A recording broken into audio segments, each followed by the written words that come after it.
Good morning and welcome to Coffee Talk. I slept in my makeup. I know, it's terrible. Believe me, it's a bad habit. But I come from a long line of women who sleep in their makeup. So why change history?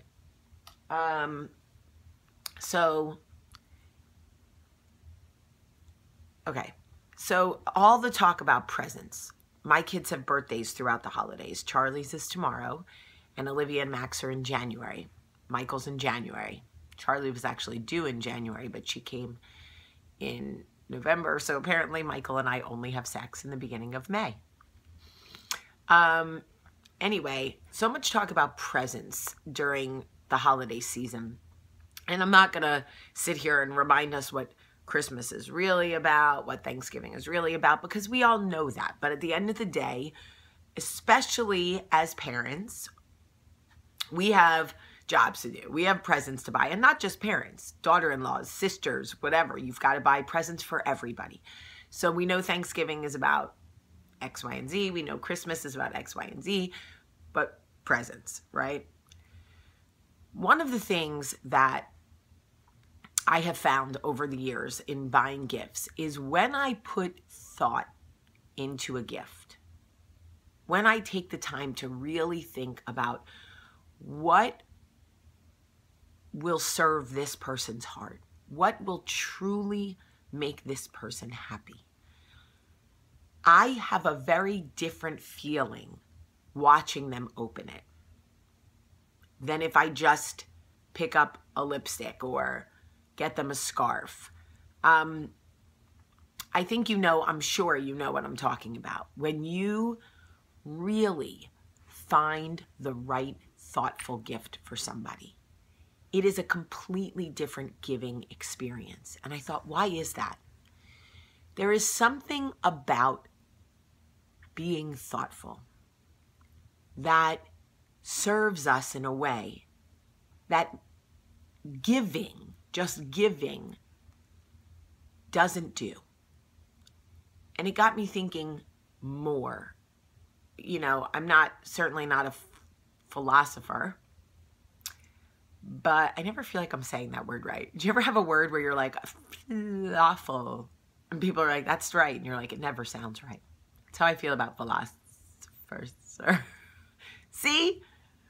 Anyway, I really was thinking about it, and it is because we were created to be thoughtful creatures.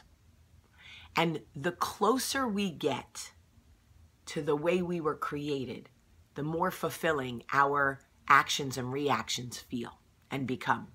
That is the truth. When we are loving, when we are kind, when we are thoughtful, it is so much more fulfilling for our hearts, for our souls, for our minds, because we are as close to the image we were created to be as possible.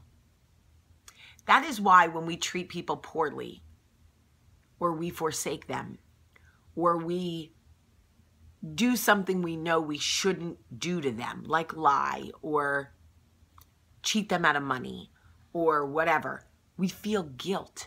We feel gross about it, even if not initially, at some point, because it is so far from who we are truly supposed to be. It is like asking a cat to walk on two legs and make an omelet. Like, you could train the cat to do that, but it's just so far from what it's supposed to be doing that it will never look or feel right. I thought about something I heard about Adele. Okay? Adele was asked to prank fans for her new album, as part of promotion for her new album. And Graham Norton, who's a British, like Jimmy Fallon kind of guy, wanted her to prank fans. And they brought her all different skits to do. And she was like, none of this serves me. None of this feels good. If I'm going to get with a small group of my fans to prank them or have fun with them or whatever, I want it to at least feel good. So they came up with a better idea, and she ended up going like undercover in a group of Adele impersonators, like a small group of people who like really love Adele and like whatever. And she got up on stage and started singing. And they, as Adele lovers, they, even with the prosthetics, whatever, they knew it was her. It's magical. And it was exactly what she wanted it to be. And the reason that it moves people to tears, the reason that people can't stop watching it on the internet is because it's so thoughtful, right? If she had just like stood in a concert next to people who liked Adele and was like, oh, this is great, isn't it? I mean, it's funny, but it's not thoughtful. There is something so beautiful about giving thought to your actions. There is something, you cannot put a price on your decision to really think about the people you love and what would touch them, how you can serve them, how you can pour into them. My publisher, Laura, is the most philanthropic human being I've ever met. She is a give-back human being. The girl is poor. You give her $5, she gives 3 away. I've never seen anything like it. I am not that. I strive to be that. I am not that yet. You give me 5, I give 1 away, maybe 2. I'm working on it. She gives 3, maybe 4, figures out a way to live on 1. I've never seen anything like it. To serve Laura, to do something truly thoughtful for her, would be to give to others in her name. That would really touch her.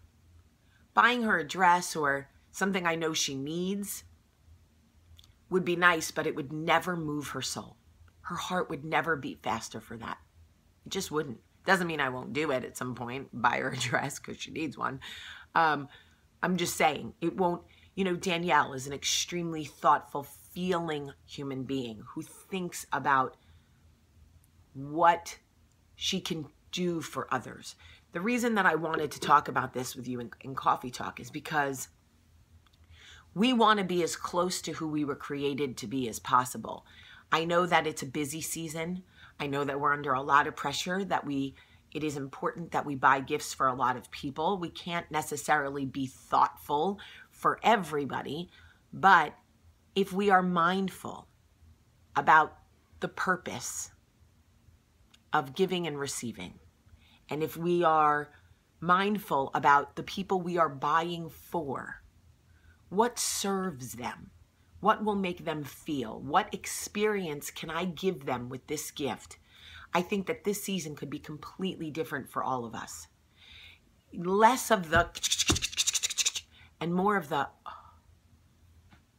that's what we want this. Oh. I love you so much today. I love you so much. Have a great day.